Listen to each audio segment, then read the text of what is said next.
Hallo, heute möchten wir euch mitnehmen in Kanadas Kornkammern Manitoba und Saskatchewan mit einer Ost-West-Ausrichtung von 1200 Kilometern. Wir nehmen euch mit in Saskatchewans Hauptstadt Regina, wo wir einen Tornado-Alarm erleben. Unser Daily Vanlife zeigt einen Besuch im Waschsalon, bevor es in die grandiosen Red Deer River Canyons geht. Wir hoffen, ihr seid von diesen Weiten ebenso begeistert wie wir bereits auf unserer Reise und wünschen euch alles Gute. Die Canadian Pacific Railway begleitete uns weiter durch die Kornkammer Manitoba. Die Getreidesilos unfassbaren Ausmaßes wurden direkt durch die Schienen erschlossen. Neben Getreide war hier auch die Holzwirtschaft vertreten.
Das war der Tornado-Alarm genau jetzt und hier, wo wir standen, auf meinem Handy.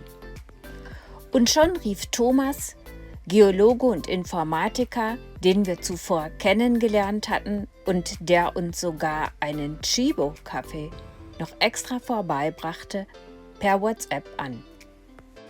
Thomas empfahl uns, Schutz zu suchen im Real Canadian Superstore, der so lange noch geöffnet hatte. Und dieser hatte frei zugängliches Internet, sodass wir in Verbindung bleiben konnten. Danke an den Manager, der uns für diese Nacht Schutz gewährte. Und danke vor allem dir, Thomas, das werden wir nie vergessen. In der letzten Maiwoche blühte hier der Flieder. Und so beschaulich sah es in diesem Stadtteil von Regina, Hauptstadt der Provinz Saskatchewan, aus.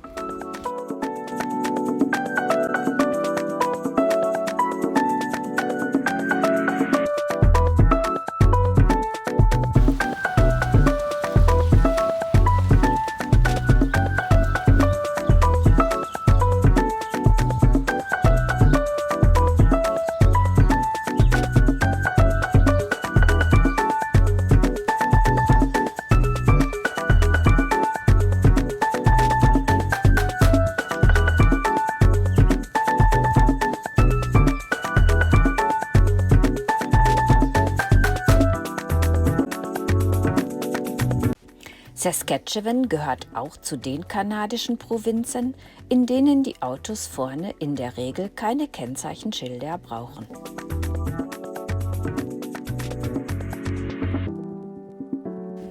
Wenn eine Eisdiele so gut besucht ist, dann kann das Eis nur gut sein. Klaus war dann zum Anbeißen süß.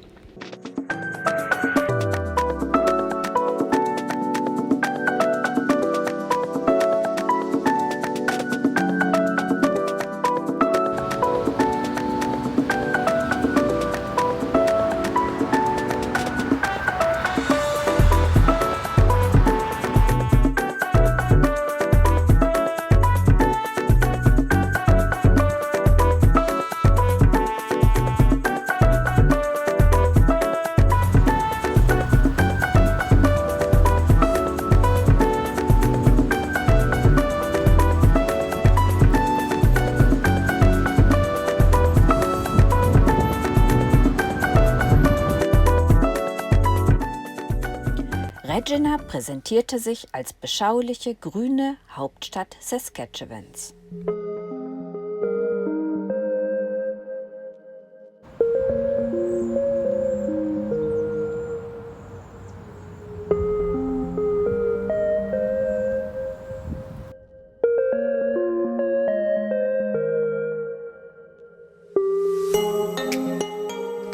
Der Stadtpark von Regina, der sogenannte Westkerner Park, soll der größte der Welt sein.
Klaus Verehrerin,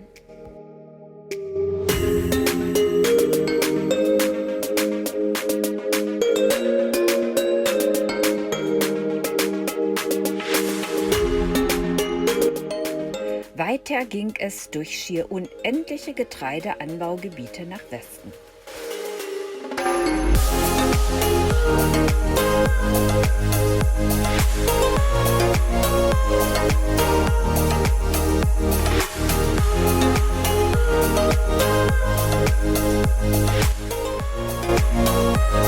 Kaliumabbau,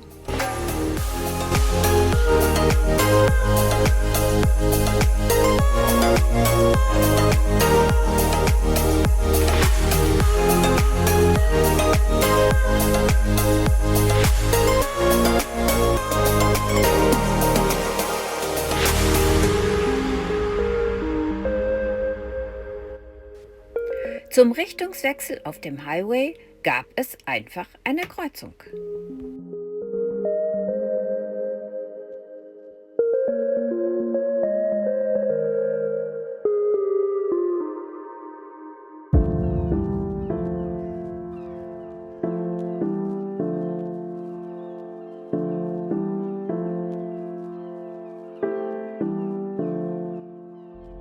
Highway-Rastplätze am See mit Aussichtsturm. Und natürlich wieder die Canadian Pacific Railway.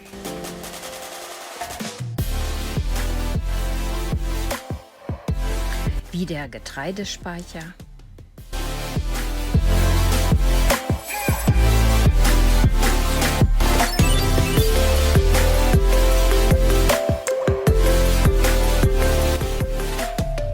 Wir folgen jetzt diesem Fahrzeug. Das deutsche Immigrantenehepaar zeigte uns den Weg zu einem guten Waschsalon. Danke dafür.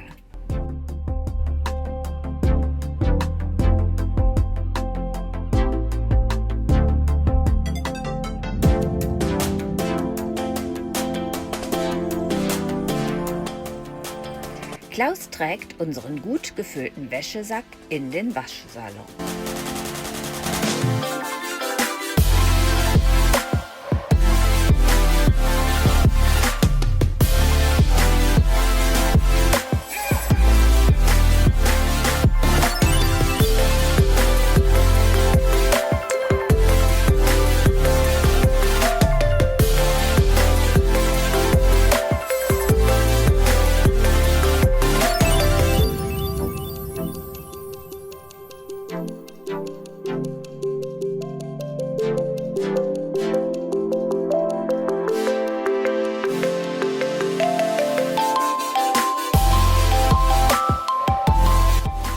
Und das ist unser platzsparender Wäschesack.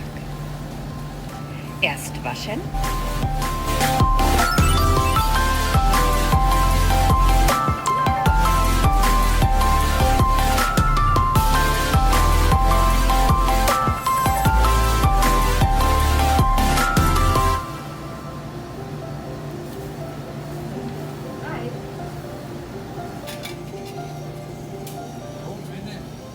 Dann trocknen.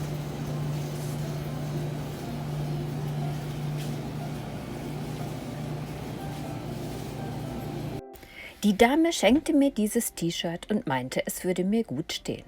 Zum Abschluss durften wir uns noch ins Gästebuch eintragen. Und steht mir dieses T-Shirt? Dann einkaufen. Die ersten Ölförderpumpen lagen am Weg.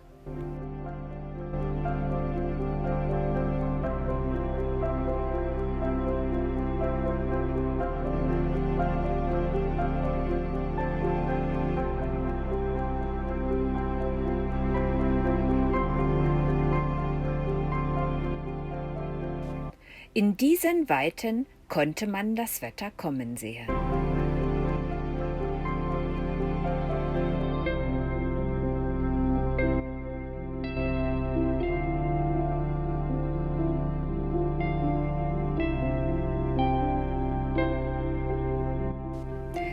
Immer wieder gerne stiegen wir aus, um die Luft draußen aufzunehmen. Wir übernachteten im pittoresken Maple Creek.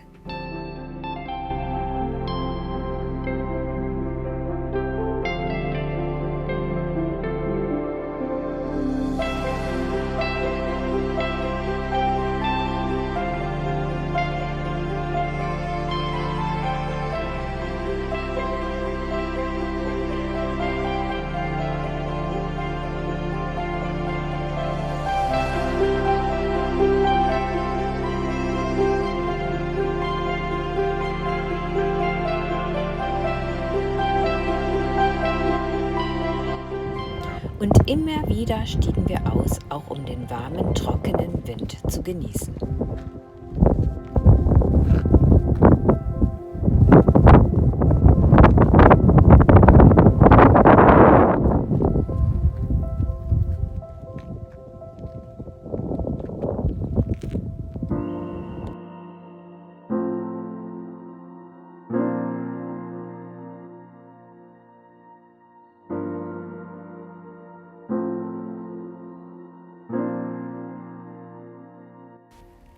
Die landwirtschaftliche Fläche geht über in den Red Deer River Canyon und die sogenannten Badlands von Kanada.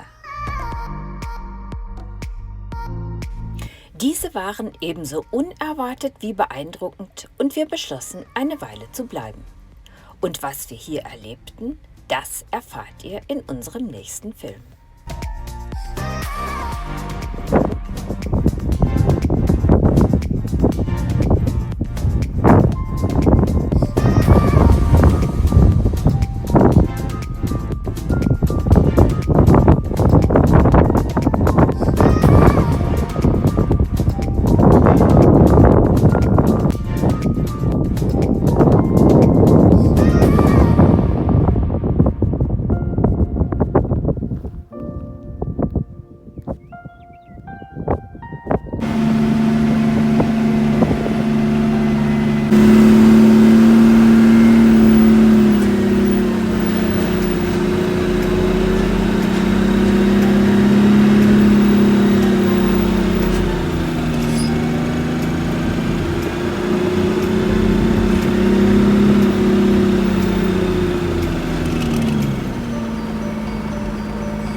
Und was ist das? Sieht das nicht aus wie ein Känguru? Nein, das ist das Red Deer, das dem Red Deer River Canyon seinen Namen gab.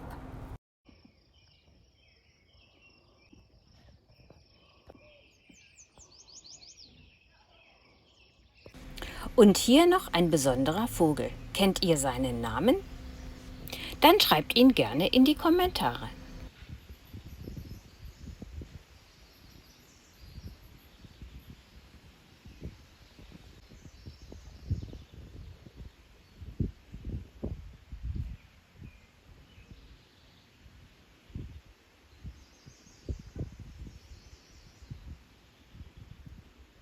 Und dieser kleine Geselle ist auch ganz gespannt, wie geht's jetzt weiter?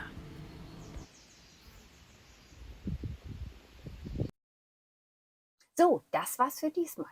Und in unserem nächsten Film zeigen wir unsere Reise in die inneren Badlands Kanadas und zu den weltgrößten Dinosaurierfunden. Wir freuen uns, wenn ihr uns auf dieser Reise begleitet und wünschen euch bis dahin alles Gute.